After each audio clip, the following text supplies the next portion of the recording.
Buenas tardes, tengan todos. Perdón por la demora para empezar hoy. Estaba terminando de preparar unas cosas.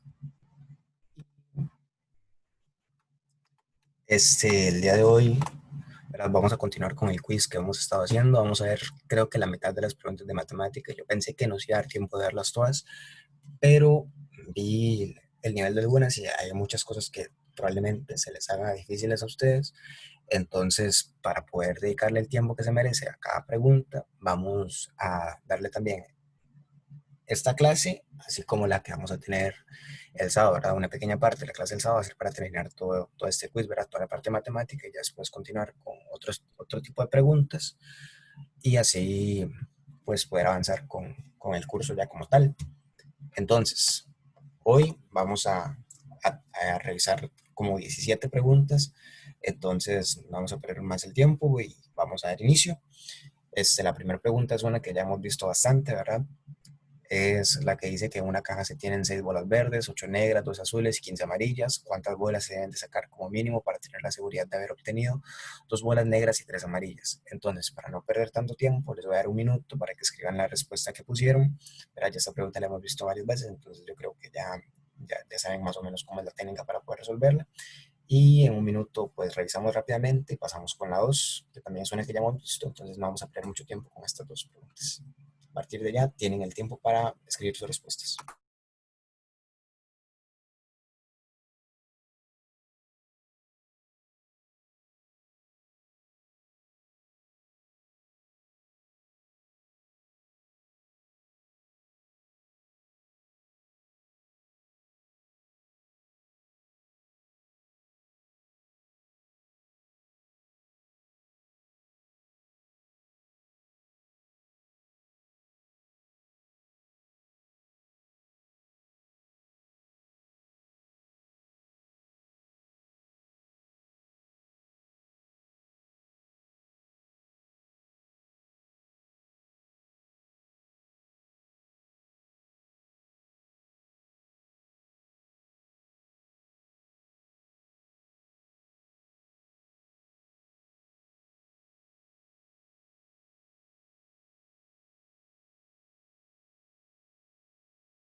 Ok, ¿verdad? Recuerden que cuando vemos preguntas acerca de certezas, primero sacamos todo lo que no nos sirve y después sumamos lo que nos está pidiendo la pregunta. En este caso, vemos que lo que se nos está pidiendo es cuántas bolas se deben haber sacado como mínimo para tener seguridad de haber obtenido 2 bolas negras y 3 amarillas. Entonces, para empezar, sacamos todo lo que no sean bolas negras o amarillas. Entonces, como hay bolas verdes y azules, sumamos primero las bolas verdes y las bolas azules. Entonces tengo 6 bolas verdes más 12 azules y entonces tengo 18. Después de sacar 18 bolas, yo todavía no tengo certeza de haber sacado 2 bolas negras y 3 amarillas, ¿verdad? Porque tenemos que imaginar aquí como que somos la persona con la peor de la suerte, si primero vamos a estar sacando todo lo que no nos favorece. Vean que nos están preguntando para tener la seguridad, o sea que tenemos que estar completamente seguros. Entonces, primero sacamos todo lo que no nos favorece, que son las azules y las verdes, y después sacamos la que tiene mayor cantidad entre los dos grupos que nos están preguntando, que son amarillas y negras. ¿Cuál tiene más cantidad? Amarillas porque hay 15 y 15 es mayor que 8. Entonces, hacemos 6 más 12 más 15 y eso nos da 33. Entonces, después de sacar 33, todavía no tengo certeza de que haya 2 bolas negras y 3 amarillas, porque en el peor de los casos, lo que yo he sacado son todas las bolas verdes todas las bolas azules y todas las bolas amarillas. Pero por lo menos tengo certeza de que después de eso solamente van a quedar bolas negras. Entonces, ¿cuántas bolas negras me están pidiendo? Dos bolas negras. Entonces, sumo dos y eso me da un total de 35. Después de haber sacado 35 bolas, yo tengo la certeza de que al menos dos de esas van a ser negras y otras tres van a ser amarillas. Entonces, la respuesta es la opción D. Nada más ver si sienten que les sigue costando, traten de ver los videos que yo les publiqué en el aula virtual para que refuercen ese tipo de preguntas. ¿Verdad? Yo les subí un video donde les decía, este video habla de problemas de certezas, algo así. Entonces, viendo ese video pueden ver varios ejemplos y así reforzar toda esta parte, ¿verdad? Que siento yo que es muy importante al momento de ir a hacer el examen. Ahora vamos con la pregunta número 2, que también ya la vimos, ¿verdad? Y dice, si dos gallinas ponen dos huevos en 2 días, ¿cuántos huevos pone una gallina en 4 días? Igualmente, como con la anterior, un minuto para que escriban cuál piensan que es o cuál escribieron que es la respuesta correcta y ahorita lo revisamos.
¿Verdad? Lo que hemos visto, pues esta pregunta es que es imaginar que estamos en la situación, ¿verdad?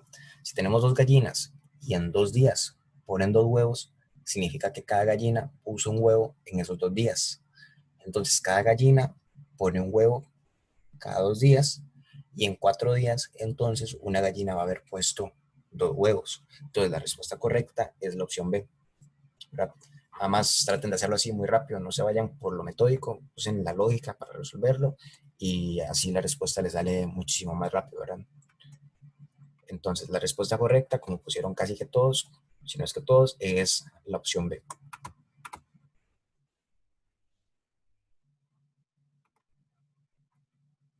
Ahora vamos con la pregunta número 3, que dice, en un club deportivo hay 105 personas, de las cuales 39 practican baloncesto, 83 fútbol y 27 ambos deportes. Entonces tenemos que encontrar la cantidad de personas que no practican ni baloncesto ni fútbol. Esta pregunta igual ya la vimos, pero también es un tema muy importante.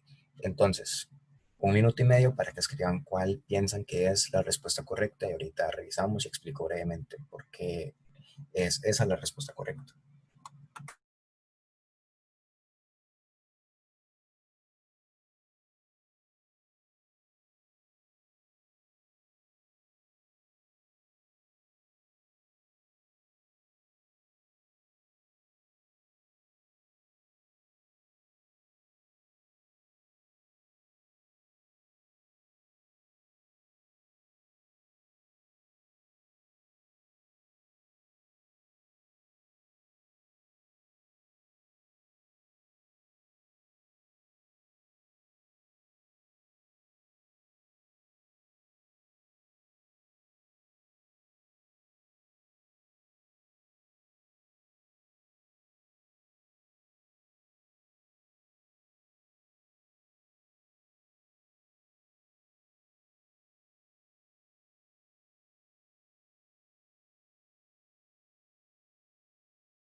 Y ¿verdad? Recuerden que en esta pregunta lo que ustedes tenían que hacer era lo de los diagramas, ¿verdad? Que ya habíamos visto antes. Entonces, ustedes ponían, por ejemplo, en el centro las personas que practican ambos deportes. Y para que esas personas no se cuenten dos veces, lo que hacíamos era restárselo a los que practican cada deporte por separado. Entonces agarramos 39 menos 27 y nos daba que 12 personas son las que practican únicamente baloncesto.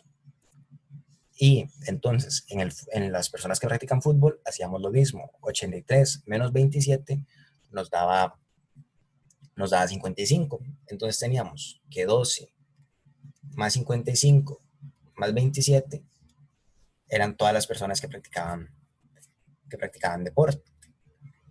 Entonces, una vez que teníamos eso, ya lo único que quedaba hacer era la resta del total de personas que teníamos en ese grupo. Como el total nos daba 95 personas que practican deporte, lo que teníamos que hacer era 105 menos 95 y esa resta nos acababa por dar 10, ¿verdad?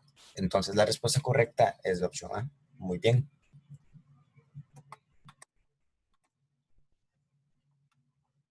Ahora vamos a ver la pregunta número 4, que esa sí es una pregunta nueva, que no hemos visto, ¿verdad? Entonces, la voy a leer y después ustedes van a tener 2 minutos para que escriban cuál piensan que es la respuesta correcta. La pregunta dice, José tiene 90 naranjas para vender. Al primer comprador le vende la tercera parte de ellas. Al segundo comprador le vende la tercera parte del resto. ¿Cuántas naranjas le quedan a José? Entonces, 2 minutos para que escriban cuál piensan que es la respuesta correcta y revisamos.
Y verá, rápidamente, ustedes tienen que ver que al primer comprador le vende la tercera parte de lo que tiene.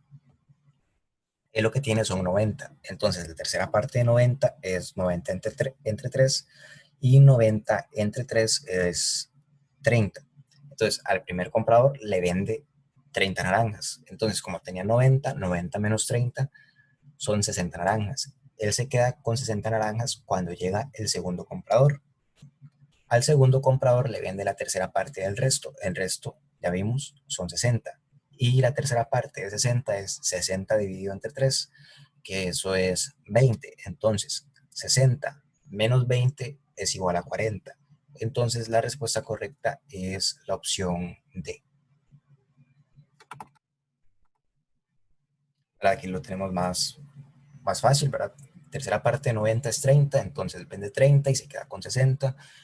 Después, la tercera parte de 60 es 20, vende 20 y se queda con 40. ¿Verdad? Nada más que sepan cómo analizar eso de la tercera parte de lo que tiene, después la tercera parte del resto y ver que le están preguntando cuánto es lo que le queda al final. Ahora vamos con la siguiente que dice, Javier compró una cantidad A de sombreros, por la que pagó un total de X colones y decide revenderlos a un precio de P colones cada uno. Si Javier recupera la inversión inicial, que era X colones, aún cuando le quedan dos sombreros, ¿cuál de las siguientes expresiones es verdadera? Entonces tenemos que ver cuál de todas estas corresponde al precio inicial de la cantidad de sombreros que compró Javier. Entonces, 2 minutos a partir de ahora.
En esta pregunta lo que tenemos que ver es que el precio inicial es de X, ¿verdad?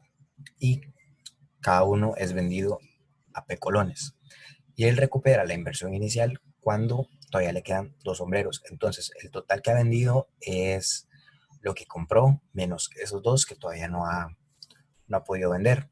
Entonces, lo que ha vendido sería igual a menos 2. Y cada uno de sus productos, ¿verdad? A menos 2 los ha vendido a un precio P. Entonces, la respuesta correcta sería P por A menos 2. Entonces, la respuesta A es correcta. Otra vez está muy bien. Entonces, tenemos que verlo de la siguiente forma, ¿verdad? X es lo que paga al principio, cada sombrero del total A vale P. Cuando le falta vender 2, es decir, cuando ha vendido a menos 2, ya recuperó X. Entonces, X es el precio por los sombreros que vendió, que sería P por A menos 2. Entonces, por eso la opción A es la respuesta correcta. Ahora veamos la pregunta número 6, que es un poco más difícil. Y dice, un juguete para niños consiste en 5 cajitas cúbicas abiertas que caben una dentro de la otra. Entonces imagínense que hay varias cajas y una está dentro de la otra. Y sabiendo que el volumen de la cajita más pequeña, es decir, la primera, la que está como en el centro de todas, es de 1, y que la diferencia de la longitud de la base de cada cajita con la siguiente es de 1/4 centímetro, entonces, ¿cuál es el volumen de la cajita más grande? Es decir, la que está más afuera, por decirlo de alguna forma. Entonces, 2 minutos y medio para que escriban cuál piensan que es la respuesta correcta y lo verificamos ahorita.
Ok, ¿verdad? Primero lo que tenemos que ver es que cada base tiene 1 centímetro más que la anterior. La base 1, que es la de la caja 1, ¿verdad? Es, es 1, porque el volumen de un cubo es igual a la arista al cubo. Entonces, ustedes tienen que entender que una arista es el lado de un cubo, y un cubo tiene todos sus lados iguales, por decirlo de alguna forma. Entonces, piénsenlo así, si el área de un cuadrado es lado al cuadrado, entonces la de un cubo va a ser lado al cubo. En este caso al cubo se les puede decir que sus lados son aristas. Entonces, el volumen de un cubo es arista al cubo. Entonces, para hallar cuánto mide la base, lo que hacemos es sacar la raíz cúbica de 1, pero la raíz cúbica de 1 es 1. Entonces ahí ya tenemos resuelto cuánto mide la base 1. Después, la base 2 va a medir un cuarto de centímetro más que la anterior, entonces va a ser 1 más un cuarto. Después, la tercera base va a ser 1 más un cuarto más un cuarto, es decir, 1 más 2 cuartos, y simplificando eso queda 1 más un medio. La siguiente va a ser 1 más un cuarto más un cuarto más un cuarto, entonces eso es igual a 1 más 3 cuartos. Y la quinta base va a ser 1 más un cuarto más un cuarto más un cuarto más un cuarto, es decir, 1 más 4 cuartos. Y si simplificamos 4 entre 4, eso es 1. Entonces la base 5 va a ser 1 más 1. Y entonces con esto ya tenemos cuánto mide la arista de la quinta caja. Entonces, para hallar el volumen, lo que hacemos es elevar la arista, que en este caso es 2, al cubo.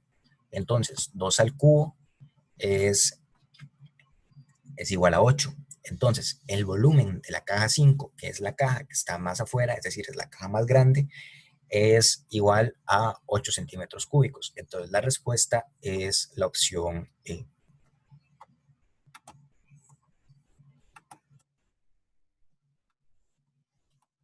Ahora veamos la pregunta número 7 que dice, Jorge tiene 7 libros menos que María. Ana tiene el triple de libros que Jorge. Si María tiene 2n libros, el número de libros que tiene Ana es en términos de n, y tenemos todas las opciones. Entonces, igual, les voy a dar unos 3 minutos para que piensen y escriban cuál creen que es la respuesta correcta.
Que, ¿verdad? Primero tenemos que partir con lo que nos están diciendo, ¿verdad? María tiene 2N libros.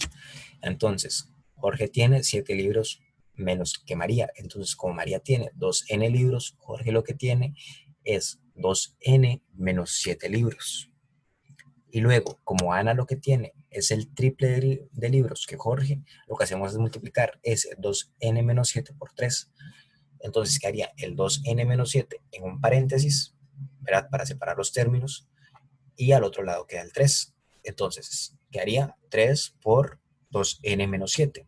Y la respuesta que nos da eso mismo es la opción D. Entonces, todo bien, lo resolvieron correctamente. Y sí, la respuesta es la D. Tener aquí mucho cuidado, ¿verdad? Que estas respuestas ustedes se las pueden dar tanto de esta forma como de una forma ya resuelta la multiplicación. Entonces, se lo podrían dar tanto así, ¿verdad? Factorizada, como haciendo la multiplicación. 3 por 2N sería 6N menos 7 por 3, 21. Entonces, esto mismo se lo podrían escribir como 6N menos 21, que es lo mismo. Ahora tienen que saber cómo trabajar las operaciones con paréntesis cuando tenemos un polinomio o algo de esta forma. Entonces, nada más, mucho ojo con eso. Y ahora vamos a ver la pregunta número 8 que dice, si A es mayor que B, C es mayor que D, B es mayor que C y D es mayor que E, ¿cuál de las siguientes expresiones es verdadera? Entonces tenemos que ver cuál de todas estas es cierta. Entonces, 2 minutos para que piensen y escriban cuál creen que es la correcta.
De verdad, esto nada más es saber cómo ordenarlo de forma descendente, ¿verdad? De mayor a menor.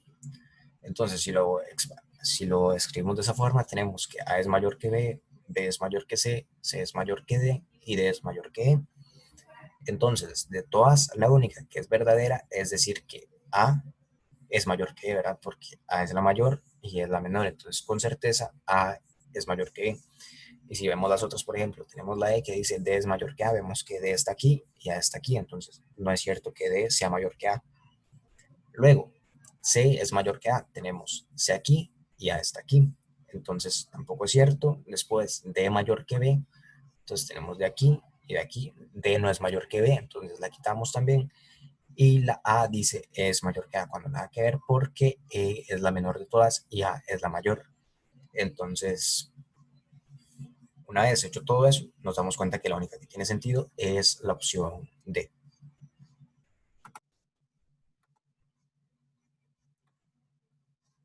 Ahora veamos la pregunta número 9 que dice, una pelota se deja caer desde una altura de 27 metros y cada vez que toca el suelo rebota una tercera parte de la altura anterior. Entonces, la pregunta que nos hacen es, ¿cuál es la distancia total recorrida por la pelota en el instante en que toca el suelo por tercera vez? Entonces, les voy a dar 2 minutos, 2 minutos y medio mejor a partir de ahora para que escriban cuál creen que es la respuesta correcta, ¿verdad? Y ahorita revisamos.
Y la única consideración que ustedes tienen que tener para esta pregunta es que cuando la pelota cae y rebota, una vez que hace ese rebote, hace la distancia hacia arriba y luego la hace también hacia abajo, ¿verdad? Entonces es como la primera consideración importante que ustedes tienen que tener cuando hacen esta pregunta. Y luego tienen que tomar en cuenta que cuando rebota, lo que hace es una tercera parte de la altura a la que llegó en el salto anterior. Entonces, teniendo eso, podemos dibujar la situación de la siguiente forma. Entonces, tenemos la pelota que cae primero una distancia que nos están dando, ¿verdad? La pelota se deja caer desde una altura de 27 metros. ¿Verdad? Tenemos entonces aquí la altura de 27 metros. Después, ella cae y sube una altura que es la tercera parte de esos 27 metros. Entonces, la tercera parte de 27 es 9. Entonces, aquí sube 9 metros, pero también baja 9 metros. Entonces, teniendo eso, hacemos que la distancia que hizo aquí con la segunda vez que tocó el suelo fue de 9 metros más 9 metros. Entonces, la tercera vez que iba a tocar el suelo, ella ha recorrido. Entonces, como aquí llegó a 9 metros, en la siguiente llegó a una tercera parte de esa altura. La tercera parte de esa altura es 9 dividido entre 3 y 9 dividido entre 3 es igual a 3. Entonces llegó a 3 metros de altura y bajó otros 3 metros de altura. ¿Ven? Entonces hizo 3 metros más 3 metros y después tocó el suelo por tercera vez. Vean que aquí lo tocó por primera vez, por segunda vez y aquí por tercera vez. Entonces lo que tenemos que hacer es la suma de todas las distancias que hizo, ¿verdad? 27 más 9 más 3 y ese resultado nos tiene que dar 51. Entonces, la opción B es la respuesta correcta. Bien, entonces nada más tener cuidado con eso, ¿verdad? Que como está cayendo, cuando algo cae y rebota, está haciendo dos veces la distancia que sube, ya que cuando la sube también le toca bajarla. Entonces, nada más teniendo esa consideración y lo de que después hace un tercio de lo que recorrió en la distancia anterior, ya vamos bien encaminados para hallar cuál es la respuesta correcta. Ahora vamos con la pregunta número 10 que dice, los dígitos de un número son 2, 5 y b, de manera que el número se puede escribir como 2b5. Y si este número es divisible por 3, entonces un posible valor para b es, y ustedes tienen que recordar cuáles son los números que son divisibles entre 3. Entonces con eso ya pueden saber cuál de todos estos valores podría tomar el número b. Entonces, 2 minutos para que piensen y escriban cuál creen que es la respuesta correcta.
Y verán, aquí lo que ustedes tienen que ver es, aquí la respuesta me la pasaron mal. Entonces, esto no se los había podido cambiar en la presentación, pero igual, entonces igual llegamos a cuál es la respuesta correcta. Entonces, lo que tenemos que hacer es ver la suma de, de los dígitos y entonces, para que un número sea divisible entre 3, S tiene que dar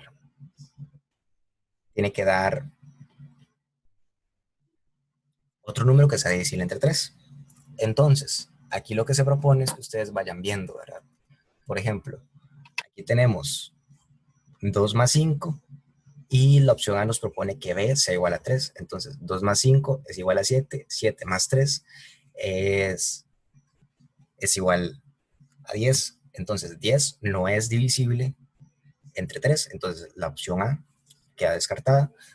Después tenemos la opción B que dice que B vale 4. Entonces, 2 más 5 es igual a 7, 7 más 4 es igual a 11. Luego, la opción C sería 2 más 5, que sería 7.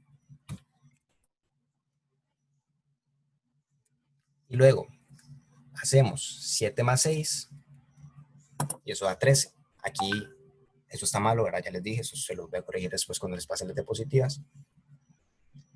Entonces, tampoco es divisible. Pasamos a la siguiente, que sería 2 más 5 más 7 y eso da 14. ¿Verdad? Sería 7 más 7. Entonces, como da 14, 14 tampoco es un número que sea divisible entre 3. Entonces la descartamos y por descarte, entonces como ya solo queda una, esa tiene que ser la respuesta correcta. Entonces, 2 más 5 más 8 sería 7 más 8 y 7 más 8 da 15. Entonces, 15 si es un número divisible entre 3, ¿verdad? Porque 5 más 1 es 6 y 6 también es divisible entre 3, entonces 15 es divisible entre 3 y la opción E es la respuesta correcta. Igual, como ya les dije, esto se los voy a corregir cuando les suba las diapositivas, que seguramente espero hacerlo hoy. Y entonces la opción E es la respuesta correcta. Entonces, ahora vayamos con la pregunta número 11, que dice, un basquetbolista efectúa 50 tiros a la canasta, de los cuales encesta el 60%. Si le quedan 70 tiros, ¿cuántos de estos debe de encestar para que su número total de aciertos represente el 80% de los tiros? Entonces, aquí nada más recuerden cuáles eran las fórmulas que hayamos visto para lo de probabilidad, ¿verdad? Y con eso creo que podrían hacer algo para llegar a cuál es la respuesta correcta.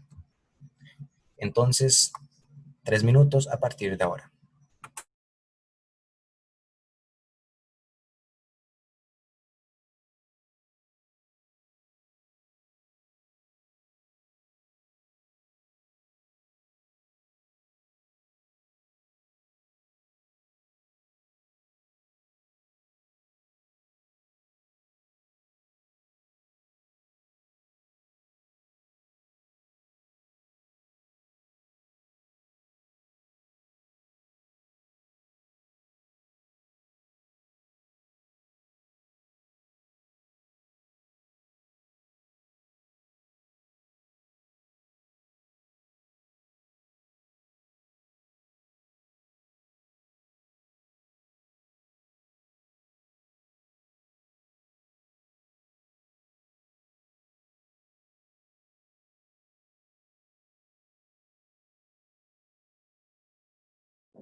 Primero lo que ustedes tienen que hacer es ver cuánto es 60% de 50.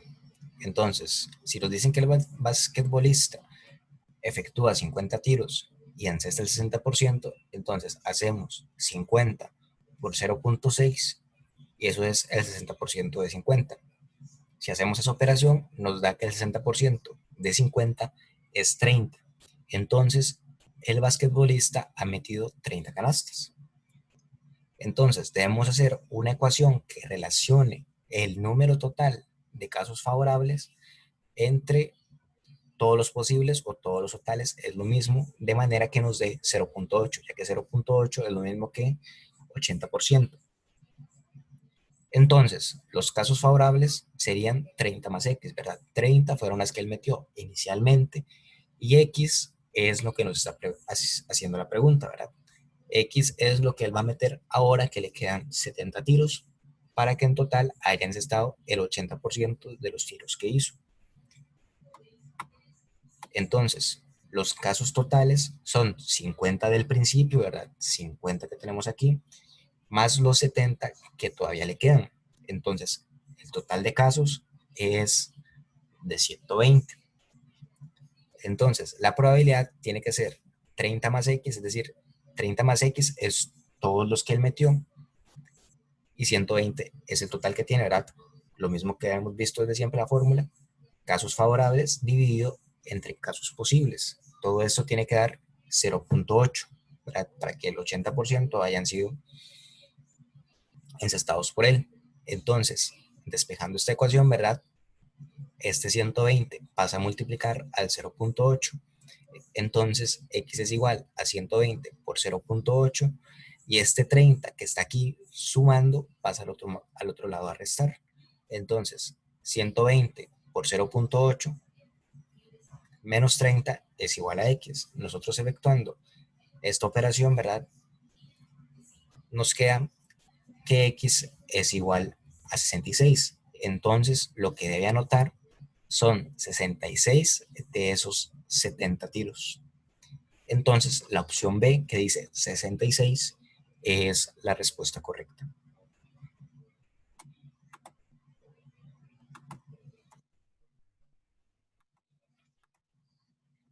Ahora vamos con la pregunta número 12, que es muy parecida a una que habíamos visto antes, entonces yo espero que ustedes sepan cómo hacerla, ¿verdad? Ya habíamos visto el método para resolver preguntas de este tipo, y lo que nos dice es, da la siguiente secuencia, ahora ese poco de letras y números, entonces la letra o el número que se encuentra en la posición 203 corresponde a, y tenemos las opciones, ¿verdad? A, B, C, D y 1. Entonces, 2 minutos y medio para que escriban cuál creen que es la respuesta correcta.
Ok, ¿verdad? Lo que tenemos que ver en la pregunta número 12 es que la secuencia es nada más A, B, C, D, 1 y después empieza a repetirse, ¿verdad?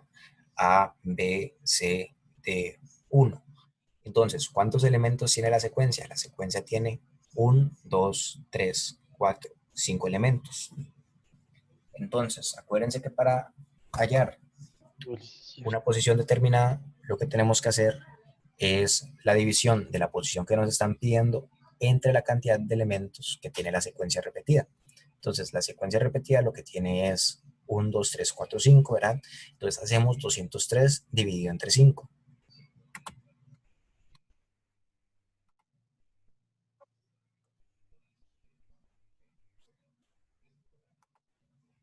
Entonces, si hacemos la división de 203 entre 5, nos queda que 5 por 40 es igual a 200. Entonces, lo que nos queda aquí en el residuo es un 3 y tienen que acordarse que lo que hayamos visto es que este número que nos queda aquí lo que indica es la cantidad de veces que se ha repetido la secuencia. Entonces, la secuencia se ha repetido 40 veces y después de haberse repetido 40 veces han pasado 3 posiciones de la secuencia. Entonces, ahorita la secuencia está en la posición número 3 y la posición número 3 de la secuencia es A es 1, B es 2 y C es 3. Entonces, en la posición 203, la secuencia se encuentra en C.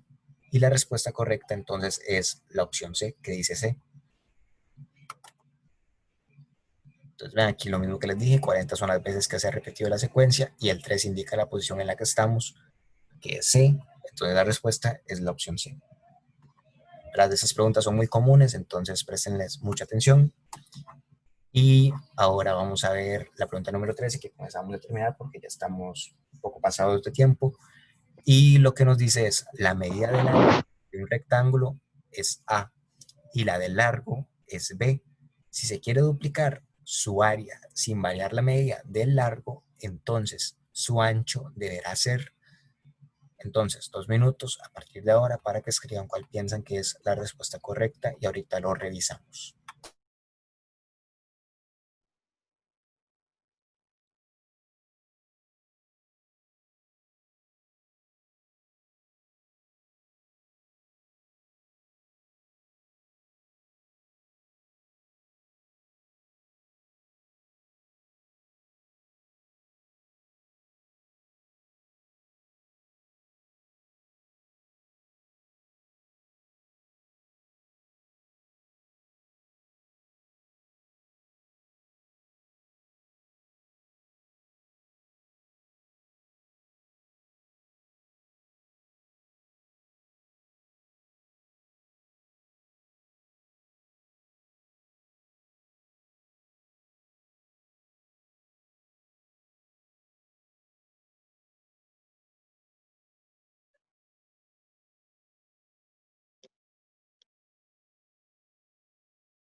Y nosotros tenemos que darnos cuenta primero de una cosa, no nos están dando la fórmula, entonces tenemos que ir sabiendo las fórmulas básicas de geometría. Entonces, en el caso de un rectángulo, la fórmula es largo por ancho. Entonces la fórmula, en este caso del rectángulo, que tiene un ancho A y un largo B, sería A por B. Entonces, para duplicar esa área, tendríamos que tener un área total de 2 por A por B, ¿verdad? 2AB, que es lo mismo, ¿verdad? 2, y ese es el área, entonces el doble del área es el área duplicada. Entonces, vean que yo puedo tener eso multiplicando el ancho o el largo por 2, ¿verdad? Porque si aquí vemos esto como A por, por 2B, es lo mismo que ver 2AB. De igual forma, si vemos esto como 2 por A por B, es lo mismo que ver 2AB. O sea, de las dos formas, multiplicando tanto el ancho o el largo por 2, estamos duplicando el área.